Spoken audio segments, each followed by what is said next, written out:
I can't thank everybody for being here.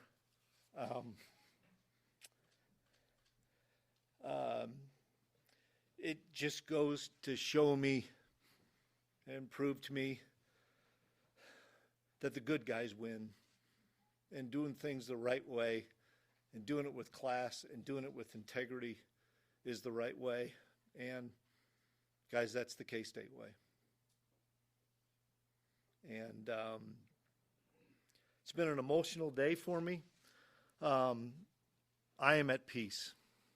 I've had so many colleagues, former players, parents of current players, text, call to congratulate Rhonda and I, and it's why I'm in this business,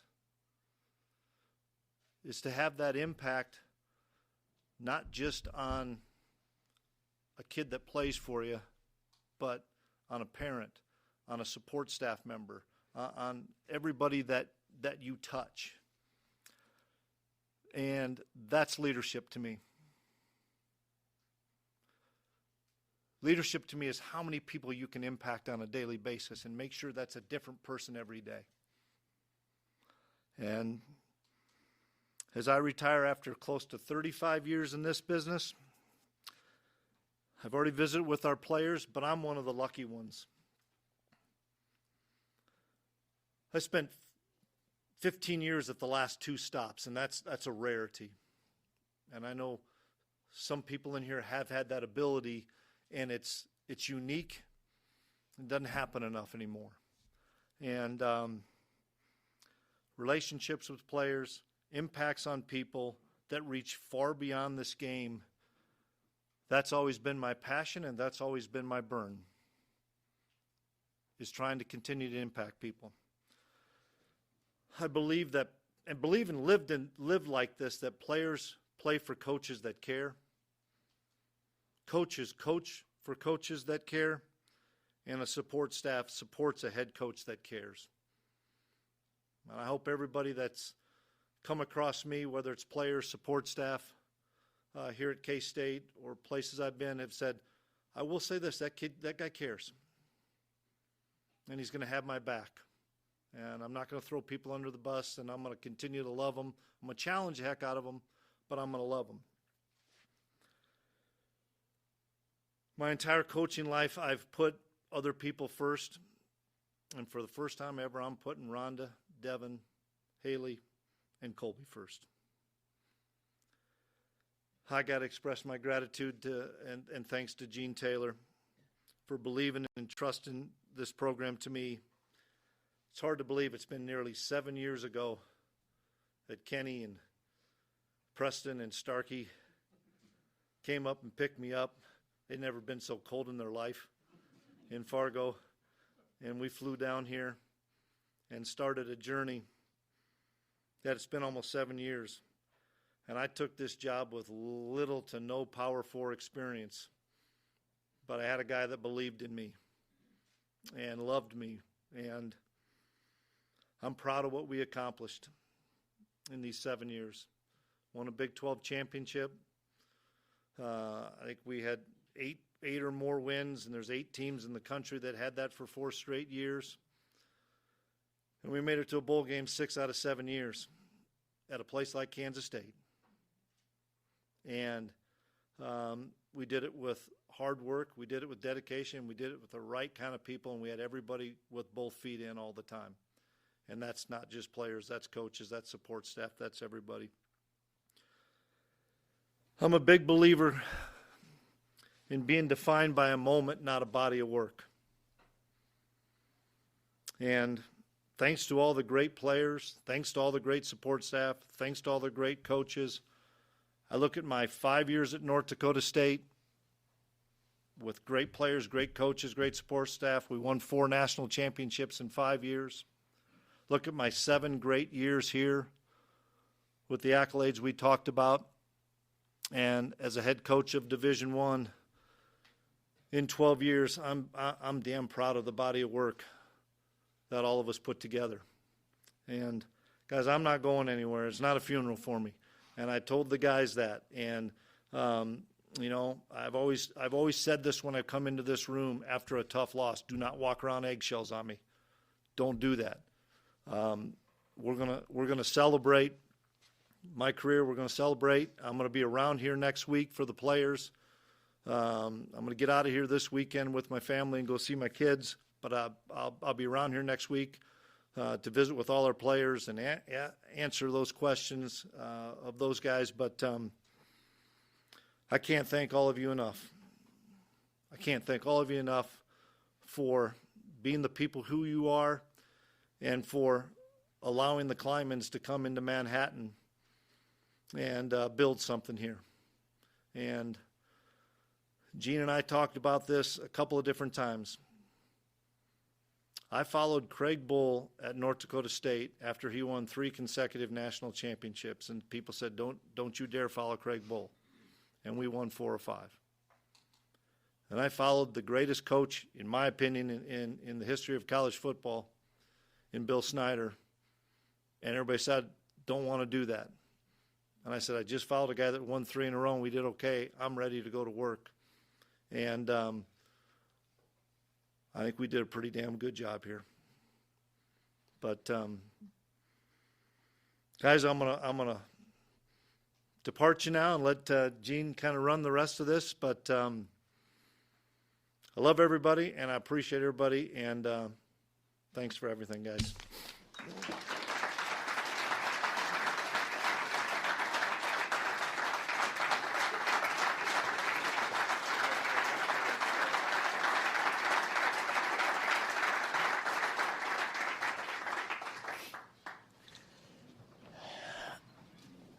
God, that guy pisses me off sometimes.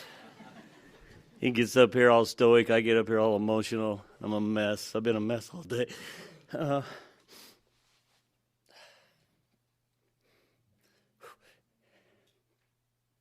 See, that's why it pisses me off. You just saw one of the greatest guys in this industry walk out of this room and retire from coaching, from the business that he loves. And what really pisses me off is he's doing it because where we are in this industry. And if we don't get this thing fixed, and I mean I'm a part of that, as every AD in the country and the conference commissioners, if we don't get this thing under control, more really, really good guys like Chris Klieman are going to walk away from this business. And I've already seen some of my colleagues do it because they just aren't ready to deal with what we're dealing with.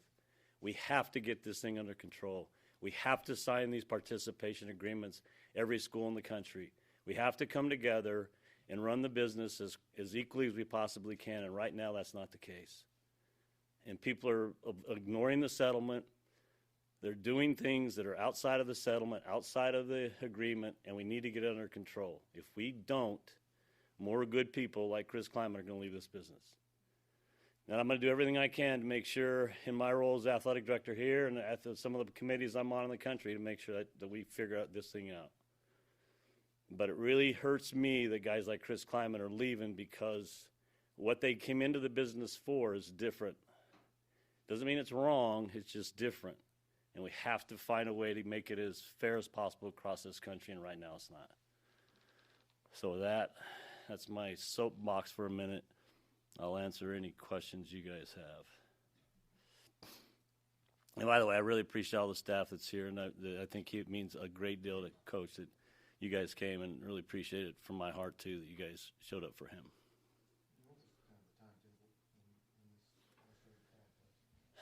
You know, we didn't really say anything. We didn't really talk until Monday. He and I got together Monday morning. And at that time, he still hadn't really decided. He just talked through some things, where he was mentally, where he was family-wise, and said, Gene, I just got to take a couple of days. He was really committed to making sure that he really spent time with his family and thought through it, and as his faith is, prayed on it a great deal. And then he came in this morning and said, I'm ready. And he said, the biggest thing that made me feel really good is he said he was at peace. And that felt good for me.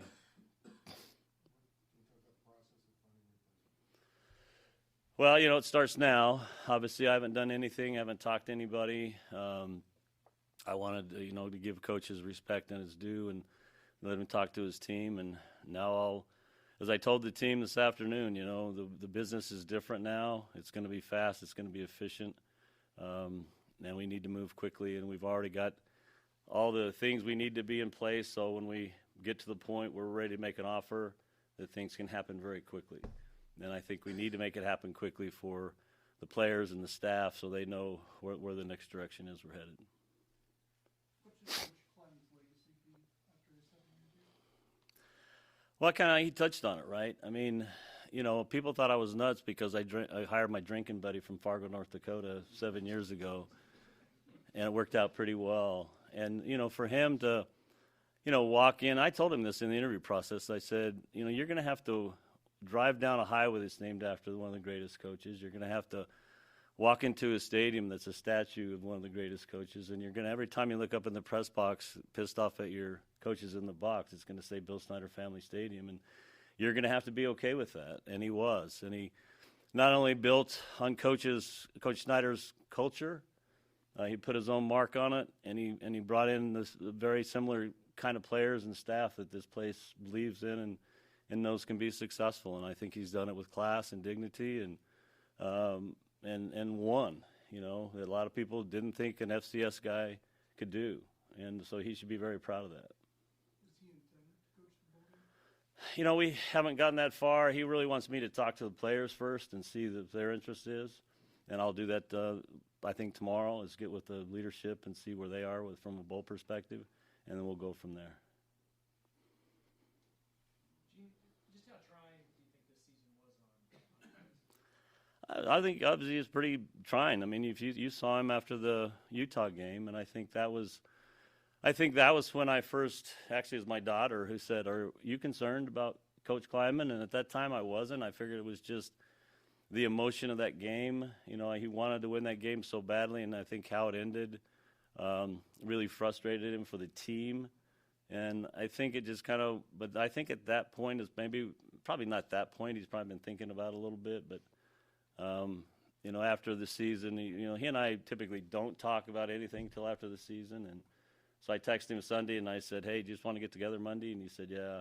So I was expecting a different conversation, to be honest with you, when he walked in Monday. I thought we were going to talk bowl and staffing, whatever the case may be. And he said, "I got something I got to get off my chest," and that's where we went. And it's been the crazy 48 hours since. Did you try to talk him out of it? I did, and then he talked about his family and his health, and then I said, that I just pretty stopped me in the tracks, and I just said, "You know what, this is your decision, and I'm not going to try to talk you out of something that you feel is that important for you and your family."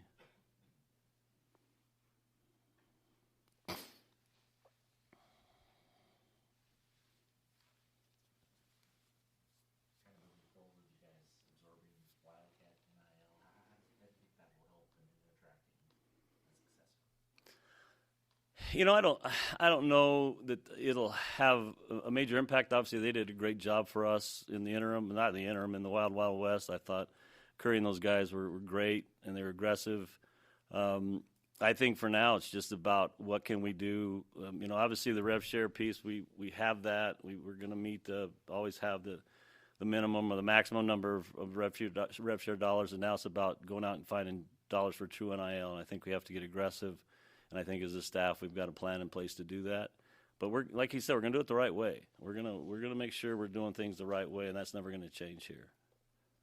Contract-wise for Coach Klieman, just wrapping it up, is that something that has to be discussed over the next couple of days, or? Yeah, I mean, like you said, he's going to be around, and those kind of things. We'll figure that out after he takes some time with his family and comes back next week, and we'll let him visit with the players, let him do his football stuff, and then he and I will get together and wrap that up at some point.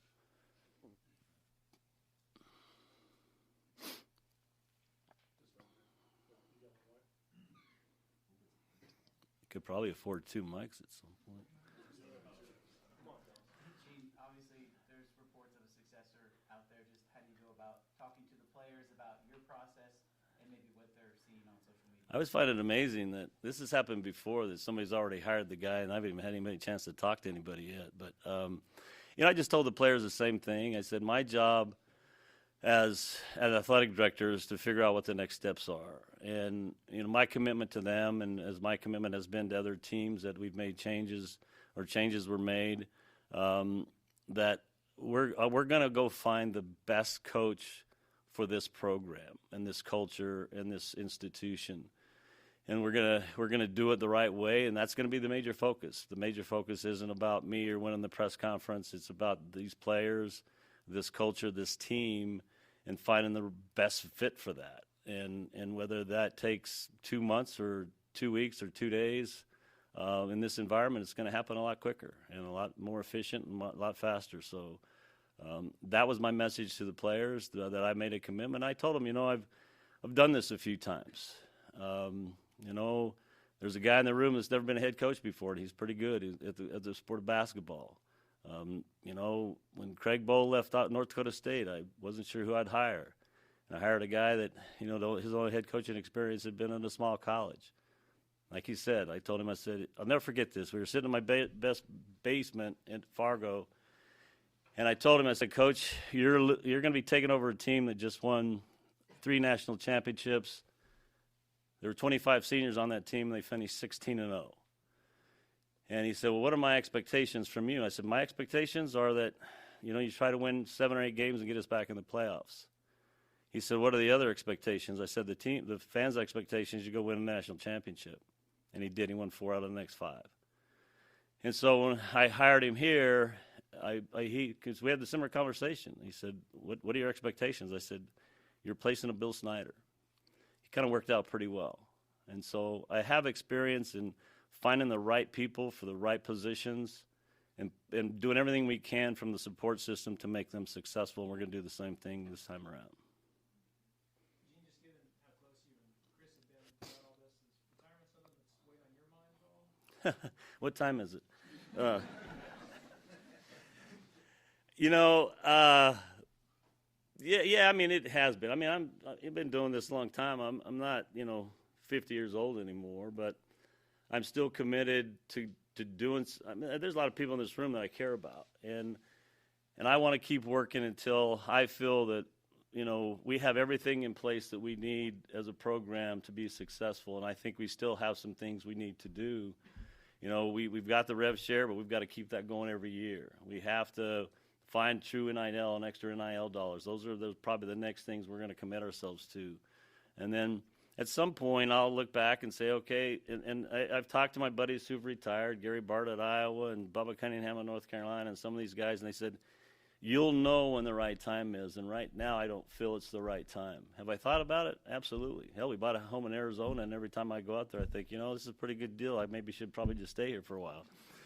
But I'm not ready yet, and I want to make sure that because of where I am in my experience, I have some chance to sit on some committees now that can help make some decisions as an industry that can maybe put us in a place that we're going to be better off. But I'm not quite ready yet. And with the next coach, is there anything you think you'll stress with that person about what it'll take to get this team back to a Big 12 championship level? Yeah, I mean, I think, it's really just finding out from them what they think is what it's going to take. I mean, they're the football coach. I'm not a football coach. And so I'm going to ask the question, what do you think you need? What are some things you're going to need to be successful in today's, era? And that's the conversation I'll have with that candidate or those candidates and say, tell me what you think you need. And my guess is a lot of the things that they think they're going to need, we already have in place. And then from there, it's just, once we make that decision on that coach, helping them put together that staff and the things they need. But I'm not a football coach, obviously, but I understand the culture here and what it's going to take to be a fit in this place, in this wonderful place. And that's the first and most important thing, is finding that right fit. And the rest of the thing kind of starts to fall in place after that. Frank, you haven't retired yet, but you look pretty relaxed back there. Yeah, I guess. Any other questions for Gene? Just on the successor, you talked about, has there been a point of contact reached out yet? Has that phase begun, and when do you expect that to begin? No, like I said earlier, I have not, and I was going to wait to get all through this today for Chris and when I probably go back into my office, I'll probably start making calls. But I haven't talked to anybody at all yet.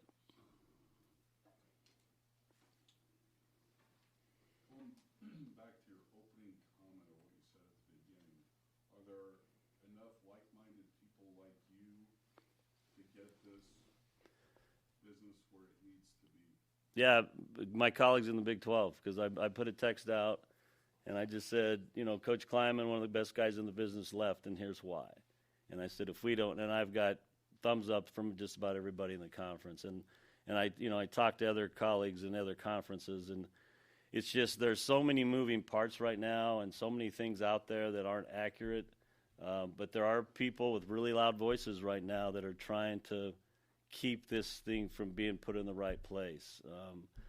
Today in Washington, D.C., they're trying to pass the SCORE Act out of the House. And I'm not going to get way into the details. That could be the first step. It's still got a long ways to go, but we all have to come together and speak off the same sheet of music, and right now that's not quite happening, and there's some pretty loud voices out there that are trying to do some things that aren't in the best interest of the industry, in my opinion. I know you already mentioned that Coach Klieman, his main decision, or the main reason behind his decision was because of the state of college football. But was there any movement or potential movement in the coaching carousel around the country that might have caused this to happen now? No, I don't think so. I mean, we've never had that conversation, and I think it was a personal decision for him. It really came down to his family, to where he was mentally, and just really wanting to take a step away from it right now. But it really was more of 100% a personal decision on his part. How was that locker room when you addressed it earlier today? It seemed like you guys were hoping to make this announcement later in the week. Well, we was here. It wasn't the locker room. We just met with him here. It's quiet. I mean, it's a time of uncertainty for everybody in the room. Anytime there's a change, the players, it was actually that's what he said. He walked in. This isn't a funeral, and the guys were really, really quiet. They were kind of sitting there like that's what they were. And so, they were respectful. And then when I said my piece, we just got up and walked out. I mean, these guys are really good dudes, and they care about the program. And I just ask them to be patient and not do anything, not make any rash decisions. Let us get through the process, and I think they all, they kind of nodded their head, and we'll go from there. So.